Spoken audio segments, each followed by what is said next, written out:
Bonjour à tous, alors je suis toujours ici avec Jean-François de JBL. Oui, bonjour à tous et bonjour à toutes. Alors on va parler un petit peu de la gamme un petit peu de JBL. On ne présentera pas tout, évidemment, un petit échantillon de ce qui pourrait intéresser les aquariophiles, on va dire. De base, on va commencer comme ça. Voilà, la société de JBL vient de sortir une gamme dite de Proscape qui va concerner pas mal de types d'aquariophiles, du type hollandais au type biotope et principalement pour le moment qui est fort à la mode, c'est le scaping qui est plus la création d'un paysage dans l'aquarium. C'est ça, on parle d'eau douce bien sûr. Tout à fait, on reste dans l'eau douce. Alors on peut commencer par une première gamme, c'est de la mesure. Voilà, exactement. Donc, comme vous le savez tous, dans les plantes, il est important d'avoir les macro-éléments qui sont caractérisés par le NPK. Voilà, donc nous avons ceci sous forme d'engrais complets. Nous avons le N, qui sont les azotes, donc qui sont représentés en théorie par l'ammonium, le nitrite et le nitrate. Nous avons le phosphore, que nous pouvons mesurer via le phosphate. Nous avons le calnium, où nous sommes un des rares à avoir un test qui est aussi pour le mesurer. Nous avons un élément très important pour la croissance des plantes et la santé des plantes, qui est le magnésium, que nous pouvons aussi vous présenter sous forme de test pour l'eau douce. Et par rapport à ça, le magnésium étant son importance pour tous les micro-éléments qui sont moins présents et en quantité moins importante, sous forme de fer notamment et de complexes minéraux que nous pouvons mesurer via un test de fer. Alors bien sûr, tout ça a été synthétisé dans une seule boîte, on va dire une petite valisette qui est bien pratique. Hein. Voilà, donc nous avons développé, comme nous l'avons déjà fait dans tous nos laboratoires pour eau douce et eau de mer, nous avons maintenant la valisette spéciale pour les amateurs de belles plantes, donc que nous avons nommée Proscape Test Lab. Et on peut voir d'ailleurs sur l'image de la boîte en question, bon, ce sont des systèmes à colorimétrie, donc des systèmes à gouttes. Voilà, ce sont des systèmes à gouttes, toujours de très simple utilisation. Donc le dosage est toujours mis sur toutes les petites bouteilles et nous avons aussi une lecture directe du résultat en passant du vert vers le rouge. Donc c'est une utilisation de nouveau très simple.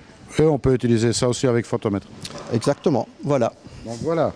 Donc ça c'est pour une première approche, donc les tests et les produits additifs. Voilà, donc ici ce sont naturellement toujours les engrais de base, donc on reste toujours dans la photosynthèse pour avoir, nous avons vu tout à l'heure pour avoir l'ajout de CO2, ce sont partie des éléments très importants pour réaliser de belles croissances de plantes. Alors on passe ici, on va glisser un petit peu, on est au test de CO2. Test de CO2, comme nous avons vu tout à l'heure, nous avons la possibilité d'avoir un système de test permanent de CO2 par rapport aussi avec un pH contrôle, mais nous avons également développé un système de CO2 direct qui vous donne l'avantage de mesurer directement à un moment donné le taux de CO2 que votre aquarium contient. Alors on passe à une autre gamme de produits. Maintenant nous avons plus vu les engrais qui sont volubiles, qui sont dans l'eau, nous allons passer maintenant au substrat.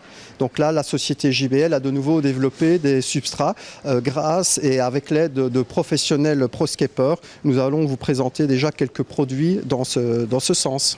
Bon, le substrat, donc, c'est qui est utilisé dans le sol de votre aquarium. Voilà, donc ce sont des substrats qui sont tout à fait complets. Donc nous allons commencer par simplement de la pierre volcanique qui, elle, n'est pas un engrais, mais qui favorise la croissance des plantes et le développement des racines de par l'aération qui se fait et un parfait passage de tous les micro-éléments qui peuvent se faire dans les racines. Donc ceci va vous donner la structure de votre bac qui va se donner toujours au niveau le plus bas. On peut supplémenter ce substrat qui est pas riche en minéraux par de la poudre volcanique qui, elle, est un engrais total qui va vraiment suppléer.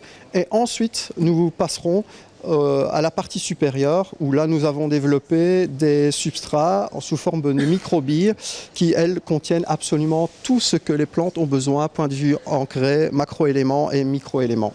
Donc on travaille bien ça en couches, hein, bien entendu. Voilà. Donc première couche, le volcan, La pierre volcanique. Voilà, pierre volcanique. Et puis après, on prend les petites billes Voilà. à base d'engrais. À partir du moment où nous avons saupoudré un petit peu cette poudre volcanique enrichie, nous pouvons passer à ces microbilles qui se présentent sous deux familles, donc simplement pour les plantes, qui s'appelle le plant soil, qui se décline sous deux couleurs, le brun et le beige, comme vous le voyez là.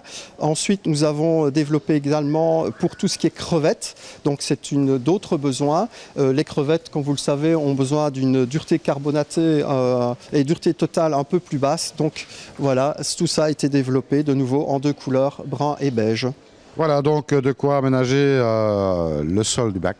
Voilà, c'est exactement. Tout est contenu là-dedans pour vous assurer un développement optimal de vos plantes. Il vous manque naturellement, ne pas oublier l'élément d'éclairage, mais dans tout ceci, vous avez un développement optimal des racines et de vos plantes en quelques semaines. C'est ça. Alors ici, en dernière partie, on a quelque chose qui intéresse bien entendu les aquascapers, mais également, je dirais, tout amateur d'aquarium, hein, quel qu'il soit. Tout amateur d'aquarium trouvera son compte dans ces petits outils en inox de qualité japonaise que JBL vient de développer. Donc on retrouve les essentiels, à savoir des ciseaux de différentes longueurs, des ciseaux droits, des ciseaux courbés, la petite spatule pour pouvoir égaliser son sol ou bien le remettre en place. Vous avez le système de pince courbé, plus ou moins longue, et le système de ciseaux avec à chaque ustensile son utilisation. Comme vous pouvez le voir ici dans cette petite pochette de présentation, qui elle est possible aussi pour tous nos amateurs, simplement en présentant, en achetant 3 articles avec le ticket de caisse et une petite photo de son aquarium. Il pourra renvoyer ça chez JBL et obtenir cette petite pochette qui est très utile pour mettre sa petite collection d'ustensiles. Bon, la petite pochette, elle est gratuite, précisons. Si vous l'envoyez dans la mesure et la limite des stocks, elle est tout à fait gratuite en envoyant, donc, comme je l'ai dit, la preuve d'achat avec le ticket de caisse de 3 ustensiles et la petite photo de votre aquarium. Alors on peut quand même peut-être insister un petit peu sur le fait que bon, ces ciseaux, etc., ne sont pas des gadgets en réalité. On a besoin pour les plantes et ne pas engendrer de dégâts à ceux-ci, d'avoir des coupes vraiment nettes. Voilà, tout à fait. Donc ce sont vraiment des ustensiles, comme je vous l'ai dit, en inox japonais de haute qualité et qui sont parfaitement adaptés à la coupe aquatique. La seule chose, si vous les utilisez en milieu marin, ce qui est toujours possible, il est toujours recommandé de bien les rincer par après. Donc chaque ciseau, comme si vous connaissez un petit peu la technique des banzai, sont tout à fait appropriés pour une coupe adéquate. C'est ça, donc des plus longs, des plus courts, ce qui permet un petit peu d'aller chercher les plantes sans trop de difficultés. Voilà, grâce à cette gamme étendue d'ustensiles, nous pouvons répondre vraiment à tous les besoins de l'aquariophile, que ce soit la plante supérieure ou tondre le gazon sur le devant de l'aquarium. C'est ça, et puis aussi la préparation qui est très importante, le dépotage, enlever les boîtes de potage, là, etc. Voilà, en fait, comme nous avons pu le voir sur d'autres vidéos, notamment sur le ProScape, il est très important d'enlever ces fibres qui servent d'enracinement et de substrat momentané pour le développement des plantes. Il est très important, comme nous l'avons pu le voir dans d'autres vidéos, d'enlever tout ça. Ces ustensiles sont parfaitement adaptés à ce genre de techniques et qui sont très utiles. Bon, voilà un petit échantillon qui est la gamme Scaper. Oui, donc voilà, c'est un petit peu, toute cette gamme se décline naturellement dans différents formats et nous vous recommandons également là les petits manuels que JBL vous propose avec tout un assortiment complet de toutes les techniques possibles et imaginables, et nous vous invitons à venir visiter notre site spécial où vous pourrez y trouver un calculateur qui vous aidera exactement à doser tous vos éléments importants ainsi que la quantité de substrat dont vous avez besoin. Eh bien voilà, Jean-François, un grand merci à toi. Bon, c'est une première approche, hein. Il y a encore d'autres gammes chez JBL. Voilà, donc ceci c'est vraiment la base de ce qui vient de sortir, donc du ProScape. C'est une gamme très intéressante où nous obtenons énormément de demandes en ce moment. Voilà, donc nous invitons toujours à venir voir sur notre site toutes les possibilités qui vous sont offertes. Bien Jean-François, merci à toi. Merci à tous d'avoir regardé cette nouvelle édition d'Aqua Video Mag. Et puis je vous dis à très bientôt. Salut à tous. Au revoir à tous.